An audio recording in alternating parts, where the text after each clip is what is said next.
Hi, my name is Lorraine Boulanger, and this is my GA8 project. The topic I chose is descriptive statistics.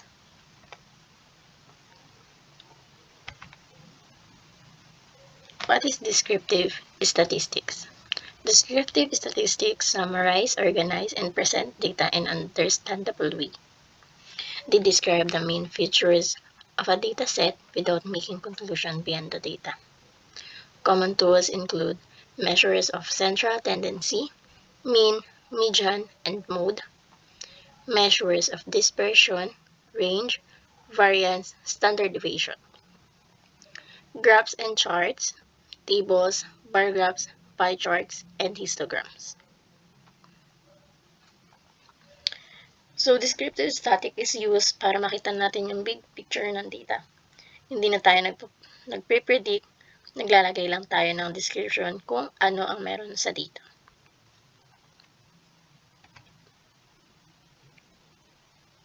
Why is it important? Summarizes large amount of data for easy understanding, identifies patterns and trends in data, supports informed decision and further analysis.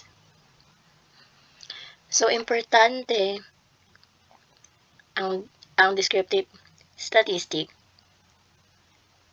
kasi kahit maraming numbers, nagiging simple and understandable sila. Mas madali rin gumawa ng conclusion or decision.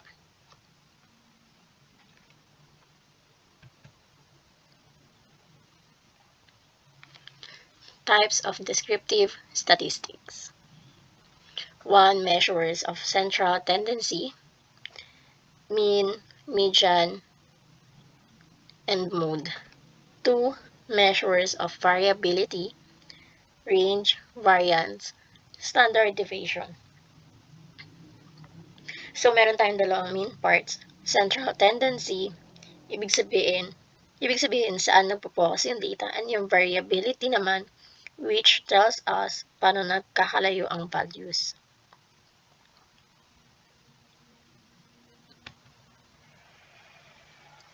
Mean or average. Mean average formula. Mean equals sum of all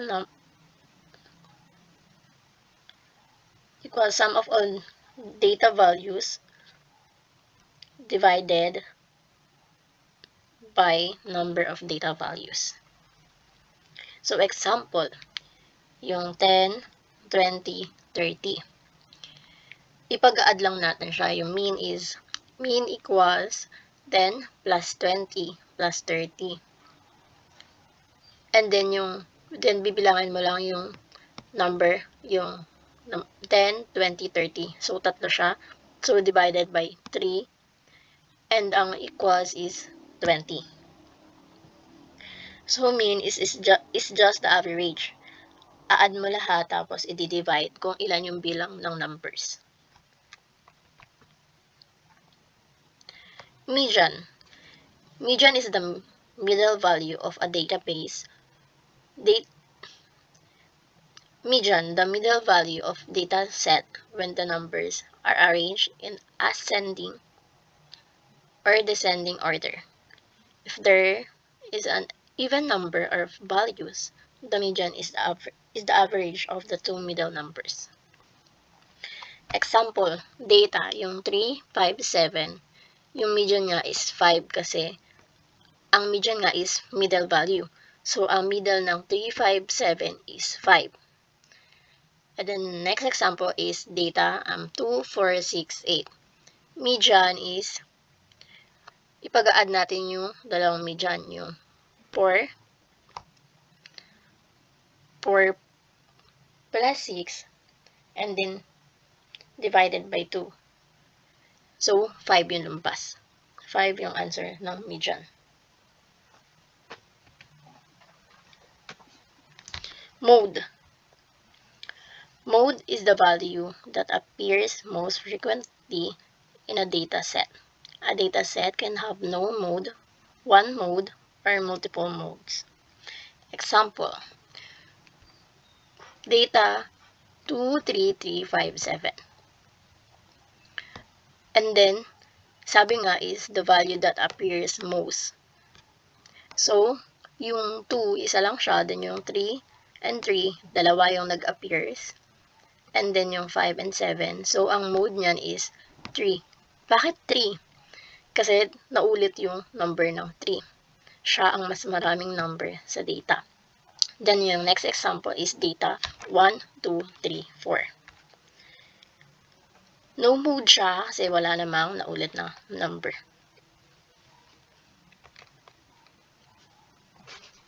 Range. The difference between the highest and lowest values in a data set shows how spread out the data is. Formula. Range equals maximum value minus minimum value. Example, data 47915. Yung range niya, sabi nga yung maximum value ng 47915 is 15. And then yung minimum value niya is 4. So, i-minus mo siya.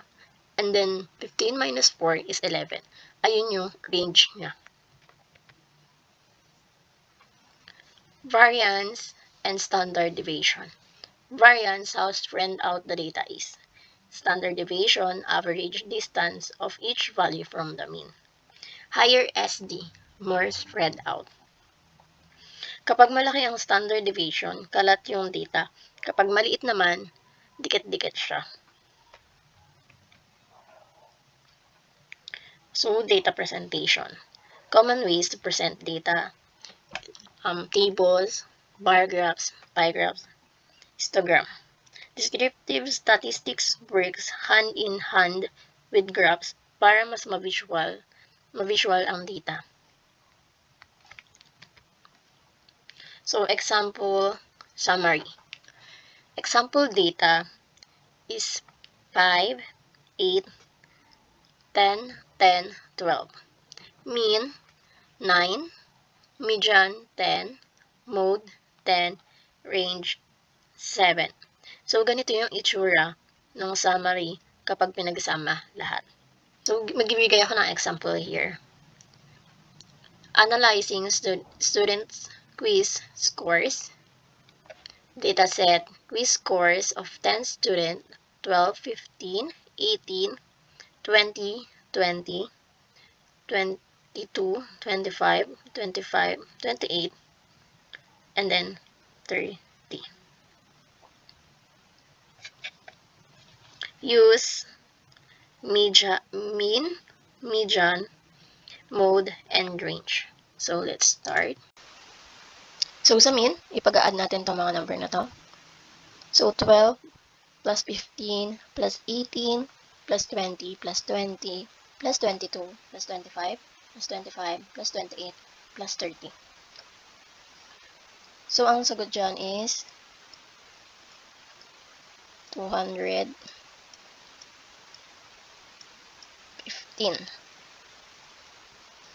And then, i-divide natin siya saan? Sa bilang ng number. So, bibilangin mo kung ilang numbers to. 1, 2, 3, 4, 5, 6, 7, 8, 9, 10.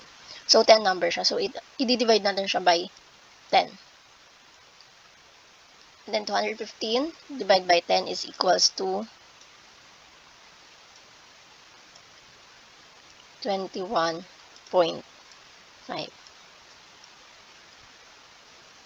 So, on average, the student scored 21.5 in the quiz. So, ito na yung answer sa mean. Nakuha na natin yung mean. So, sa median naman tayo. When we say median, ito yung kukunin natin yung middle value. So, ang middle value dito is, kailangan naka-arrange yung number from highest to lowest para makukuha natin yung median niya. So, ang median nito is yung 5th and 6th na number. So, ito yung 5th, and then ito yung 6th. So, ipag-add natin yung 20 plus 22. So 20 plus 22 equals to 42. And then yung 42, divide natin by 2. Divide by 2 is 21. So, ito yung answer. 21. So, median is 21. So, the middle score is 21, meaning half scored below 21 and half scored above 21. So, next is yung mode. Sa mode naman, yung most frequent value. So, kung ano yung nag-a-appear na number dito. So, ang nag-appear lang is yung 20. Dalawang beses siya nag-appear. So, 20. And then, 25.